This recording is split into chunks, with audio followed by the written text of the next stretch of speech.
In the dead of night, two brothers burst into their parents' Beverly Hills mansion, unleashing a hail of shotgun blasts that left blood and brain matter splattered across the room. But here's the twist that still haunts true crime enthusiasts. Lyle and Erik Menendez claimed it was self-defense after years of alleged abuse. But was it really a desperate act to escape torment, or a cold-blooded plot to inherit millions?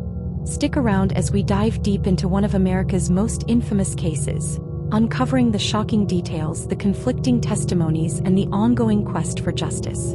By the end, you'll understand why this story refuses to die even decades later and what recent developments mean for the brothers today. Welcome back to the True Crime Report Cold Cases, where we revisit unsolved mysteries and resolved horrors that still spark debate. Today we're examining the Menendez brothers' case, a story of wealth, alleged family secrets, and brutal violence that captivated the world. At its core is this central question: were Lyle and Erik victims who snapped under pressure, or greedy killers who orchestrated the perfect crime? We'll break it down step by step, separating facts from allegations, and explore how new evidence continues to challenge their convictions. Let's start with the background.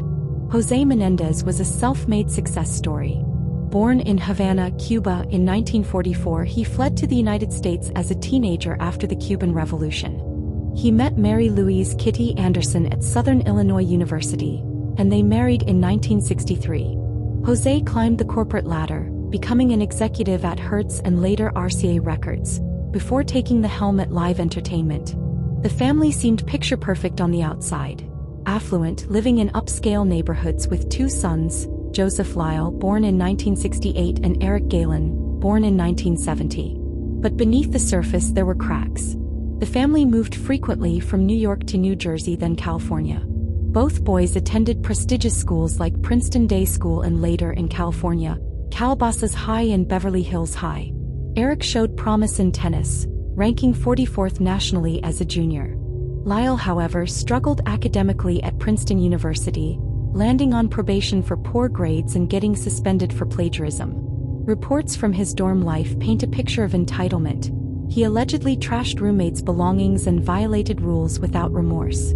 Tensions escalated in 1988 when the brothers were implicated in burglaries in their Calabasas neighborhood, stealing over $100,000 in cash and jewelry. This prompted the family to relocate to Beverly Hills, hoping for a fresh start. But according to later allegations, the home was a pressure cooker. Erik even co-wrote a screenplay with a classmate called Friends, about a rich young man who murders his parents for inheritance, a detail that would later raise eyebrows during the investigation. Now let's turn to the night that shattered everything. August 20th, 1989. José and Kitty were relaxing in their den, watching The Spy Who Loved Me, when Lyle and Erik allegedly entered with Mossberg shotguns they'd purchased just days earlier in San Diego, using a stolen driver's license. The scene was carnage. José was hit 6 times, including a fatal shot to the back of the head that caused explosive decapitation. Kitty was shot 10 times with wounds to her chest, arm, hip, and leg. She reportedly tried to crawl away before Lyle reloaded and delivered a final blast to her face. The brothers' immediate actions added layers of mystery. They stayed in the house briefly, expecting police to respond to the noise, then disposed of their bloody clothes and buried the guns along Mulholland Drive.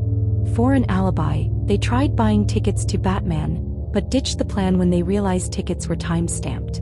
Instead, they attended the Taste of LA festival. Returning home to no police presence, Lyle called 911, sobbing, "Someone killed my parents." Erik's screams echoed in the background. They told officers it might be a mob hit tied to José's business dealings, and police initially pursued that angle without testing the brothers for gunshot residue, a decision later criticized. The crime scene was described by investigators as one of the most brutal they'd seen. Retired Detective Dan Stewart recalled, "I've seen a lot of homicides, but nothing quite that brutal. Blood, flesh, skulls. It would be hard to describe." Autopsies confirmed the savagery. José suffered evisceration of the brain, Kitty multiple lacerations. But suspicion soon shifted to the brothers. In the months following, they embarked on extravagant spending sprees, blowing through about $700,000 on Rolex watches, a Porsche, a restaurant in New Jersey, tennis coaching, and luxury trips. Most came from a $650,000 life insurance payout.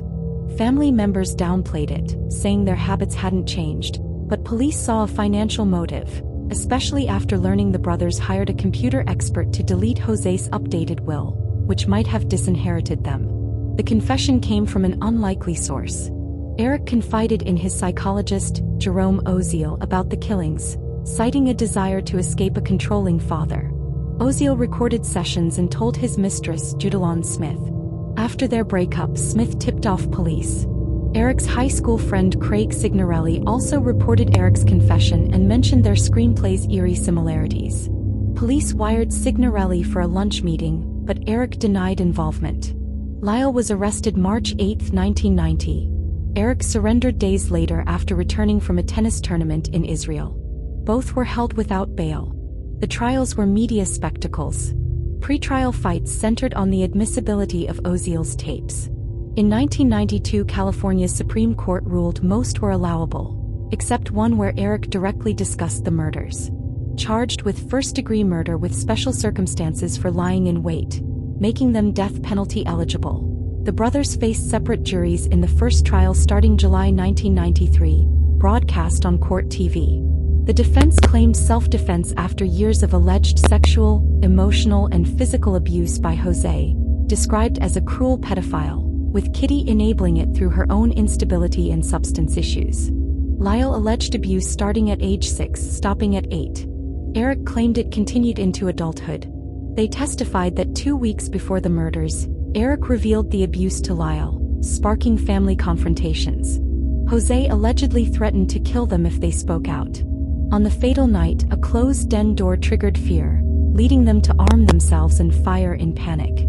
Prosecutors countered that the murders were premeditated for inheritance, with abuse claims fabricated. They pointed to the advanced shotgun purchase, the brothers' taped admissions of planning, and the lack of imminent danger under California law. No abuse was mentioned in early confessions or tapes. Witnesses like cousins Diane Vandermolen and Andy Cano supported some allegations. Vandermolen said Lyle confided in her as a child. Cano recalled Erik describing massages, but prosecutors noted no direct witnesses. Photos allegedly taken by Jose were presented, but their origin was disputed. The first trial deadlocked along gender lines. Women leaned toward manslaughter, men toward murder, ending in mistrials in 1994. The second trial without cameras was more restricted. Erik testified extensively on abuse. Lyle did not. Prosecutors highlighted bribery attempts, like Lyle offering to pay his ex-girlfriend to lie, and letters instructing witnesses on testimony. Experts debated PTSD symptoms. The judge limited self-defense arguments, allowing imperfect self-defense for Jose but not Kitty. In 1996, both were convicted of first-degree murder and conspiracy, sentenced to life without parole. Appeals followed. Upheld in 1998, federal denials in 2003 and 2005. But in 2023, new claims surfaced. Allegations that Jose raped former Menudo member Roy Rossello, and a 1988 letter from Erik to cousin Andy Cano detailing abuse, discovered in 2018. By October 2024, DA George Gaskin reviewed a habeas petition and recommended resentencing, citing the brothers' time served and prison behavior, while acknowledging premeditation but believing in family dysfunction and molestation.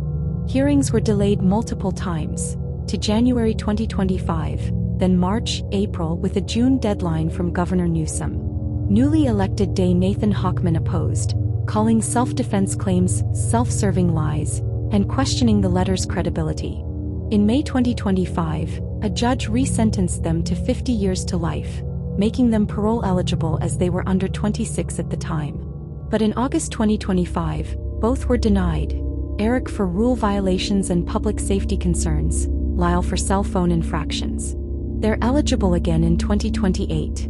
The case inspired countless documentaries like ABC's Truth and Lies and Netflix's The Menendez Brothers, dramatizations including Ryan Murphy's Monsters, and parodies on SNL and in films like The Cable Guy.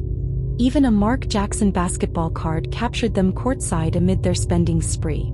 And that's the Menendez Brothers saga, a blend of tragedy, allegation, and unresolved debate. Were they abused victims who overreacted or calculating killers? Recent evidence suggests possible truths to their claims, but facts remain contested. What do you think happened? Were the brothers justified, or was it all about the money? Drop your thoughts in the comments below. If this case gripped you, hit that like button, subscribe for more deep dives into America's most chilling crimes, and check out my playlist on other true crimes in America, like the Zodiac Killer or the Black Dahlia. Thanks for watching, stay curious and stay safe.